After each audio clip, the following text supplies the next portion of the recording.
Hey there, it's Mariette, and I'm assuming that you're here today because you resonate to the story about Sarah and Max. So maybe for you, your relationship is also feeling disconnected. Maybe there's a lot of conflict, and you're feeling a little bit hopeless to create the relationship that you want. Everything you've tried isn't working, and you don't know what to do next.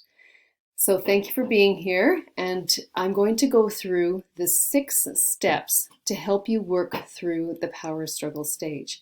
Now, the power struggle stage, if you don't know and you haven't heard my previous videos, is the second stage of 5 stages that all relationships can go through to get to this relationship that's fully connected, deep connection, love and bliss kind of feeling of relationship. So in order to get there, we need to work through the 5 stages. So in the power struggle stage, this stage is all about conflict, disconnection, and the reason why we have to go through this is because we are meant to, in our relationship, deal with what's in the way of us being the person we need to be in order to have this fulfilling relationship. So we don't actually get to the fulfilling kind of relationship until we have done the work that we need to do to be that person to have it. So the power struggle stage requires us to know how to move through it. Now, in the romance stage, which is the first stage of relationships, it's natural, it's exciting, it's fun. We actually have these love goggles that nature gives us, and we see our partner, through these rose-colored love glasses in a way where we see all their gifts and their amazingness, and we show up in a way that's also our best selves and really love our time together and this great moment of what really becomes enmeshed.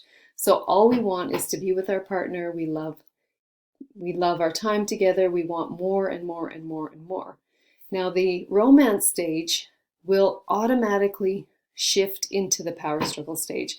We don't have to do anything. It just is naturally what happens to move through the stages. Now, when you get to the power struggle stage, in order for you to get out of the power struggle stage and into the stability stage, which is stage 3, it requires us to do some work. So it's a different kind of movement out of it. And this is why so many people get stuck in the power struggle stage and some never get past it. So either the relationship falls apart, maybe there's a divorce, or the relationship kind of settles into this feeling of not really fulfilled. It's not really the kind of relationship you want. It's kind of flat.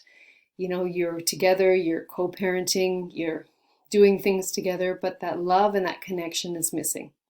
So if you want to create the relationship that is the ultimate desire that you have of this deep love and connection with your partner, know that you're working through the stages, and the power struggle stage is a necessary stage. So let me go through the 6 stages, and I'm going to use Sarah and Max as an example to help you with the 6 stages. So number 1, you will take a look at the thing that sets you off on any particular day. So next time you notice something has angered you or upset you, I want you to go, okay, interesting, there's my trigger. And I want you to then become the observer of yourself in this triggered moment. So you might do it after the fact and go, okay, wow, I was really triggered. Something really set me off. And as you begin to notice that you're triggered, this is where you now have the opportunity to do the work you need to do to get through the power struggle stage and into the stability stage. So number 1, I want you to notice that you're triggered. Now, number 2, what happens when we're triggered is that we go into what's called a catastrophic conclusion.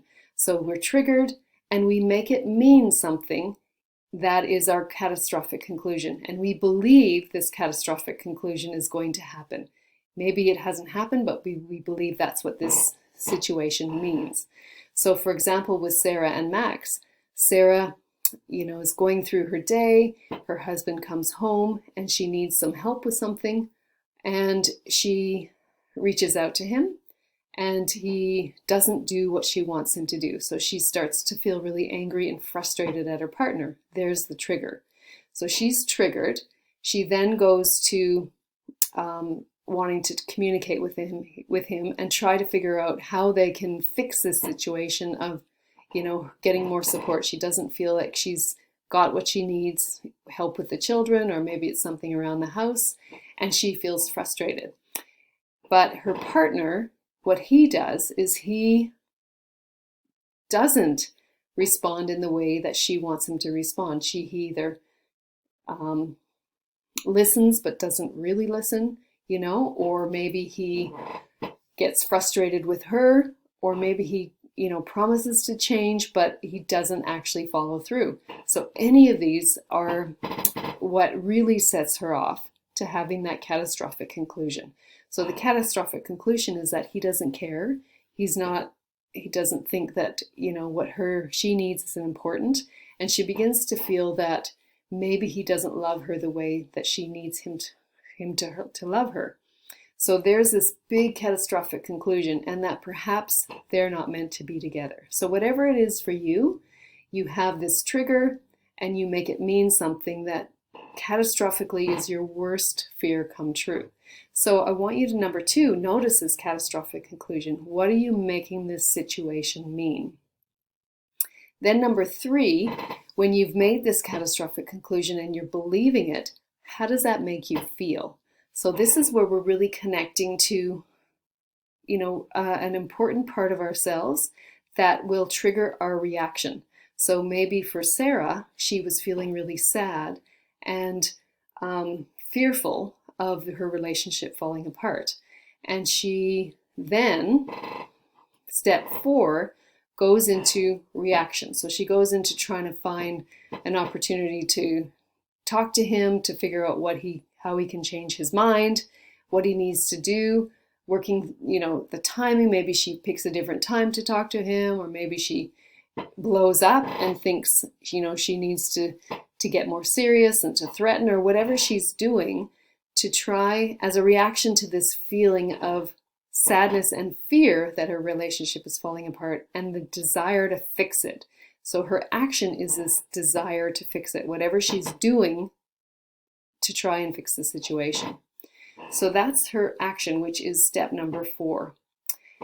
Then step number 5 is what happens when you do that thing. So for Sarah, it's trying to fix it and trying to make her husband change and do something different that she wants him to do. So that result is that he begins to pull away. She gets angry when he pulls away further, and their relationship becomes more and more disconnected. And she's believing and fearing, again, that the possibility of this relationship not surviving feels truer and truer to her. So the result is it continues this disconnect, it continues this pulling away, and her fear is getting bigger and bigger that this relationship is not going to survive. So as we go through really understanding what's happening, those are the first 5 steps, and we can understand that when we believe it, we're creating and seeing exactly what we are fearing. So step 6 is really where the power is. And step 6 is seeing, there's a fly, seeing how we are using the trigger and believing it and letting it spiral into our deepest fear versus, wow, this is an opportunity for me to understand myself more and to understand what I am needing to shift, what unmet need in me is fearful in this situation. So this part here is actually some pretty deep work, and it requires often support to help us get to the place where we have a lot of blinders on. We don't see what our unmet needs are. We get stuck in our catastrophic conclusions and our feelings, our deep feelings and our reactions without really getting to understanding what it is that we're meant to learn here so that we can grow into the person we need to be for this relationship we're after. So what I'd like to offer you today is to work through those first 5 steps and do them over and over and ask yourself, what here am I meant to learn from it in step 6? And for support, what I'd like to offer you is I'm going to be, for the month of November, offering the Power Struggle Breakthrough. So this intensive is an opportunity for you to learn how to move beyond conflict and disconnection in the power struggle stage, so you can create the relationship that you want to, that's filled with support, acceptance, and understanding, and you're becoming the person who can create that relationship. So this is an opportunity for you to reconnect to your partner in the deeper and more fulfilling way that you want. You can learn the method to turn conflict whenever it shows up into this gift, rather than seeing it as a red flag, so that you can create more and more of the love that you want. And you're going to step into your deeper inner power of being able to focus on what you can control and letting go of what you can't, so that you can always get back on track no matter what others are doing in your life. So if you want some of this, you might be interested in the Power Struggle Breakthrough Intensive. It is 3 one-on-one sessions on Zoom, and it's got videos and handouts and tools that you will begin to add to your relationship toolbox. So to get through relationships in general, we need to know how and what tool, how to use it, and what tool we need to help us move through it. And each stage requires something different. So if you're interested, definitely reach out. Let me know that you are interested in one of these this Power Struggle Breakthrough, and get your name in for the 3 one-on-one sessions on Zoom. All right, if you have any questions, please reply to this email. And if you're interested in booking one in, you can also reply here. All right, everyone, I hope those 6 steps, the noticing the trigger, the catastrophic conclusion that you're making, and how you feel when you believe that catastrophic conclusion, what you do when you're feeling the feeling that makes from the catastrophic conclusion, and as a result of doing that, what happens in your relationship. And then what do we do when we shift into really taking this trigger as an opportunity for growth? So those are the 6 steps. And if you need support with that, definitely the Power Struggle Breakthrough is what will serve you the most. All right, everyone. So hope this helps. I look forward to working with you. Bye for now.